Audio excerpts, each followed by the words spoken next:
The word of God says the mother may forget the sucking child, but our God will never forget us. ஒரு தாய் தன் பாலகனை மறந்து விடுவாள், ஆனால் நம்முடைய தேவனோ நம்மை மறந்து விட மாட்டார் என்று கர்த்தருடைய வசனம் சொல்கிறது. And we are graven in the palms of his hands. நாம் அவருடைய உள்ளங்கைகளிலே வரையப்பட்டு செதுக்கப்பட்டு இருக்கிறோம்.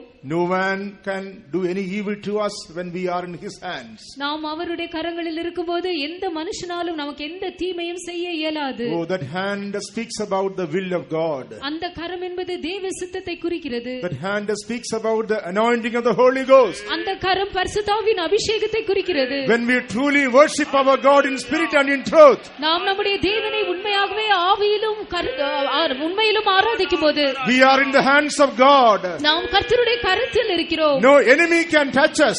எந்த சத்துருவும் நம்மை தொட முடியாது. No man can do any evil to us. எந்த மனுஷனும் நமக்கு எந்த தீமையும் செய்ய முடியாது. No sickness can defeat us. எந்த வியாதியும் நம்மை மேற்கொள்ள முடியாது. Oh, we are in the hands of Jesus. நாம் இயேசுவின் கரங்களிலே இருக்கிறோம். we are in the hands of Jesus. நாம் இயேசுவினுடைய கரங்களிலே இருக்கிறோம். we are in the hands of Jesus. நாம் இயேசுவினுடைய கைகளிலே இருக்கிறோம்.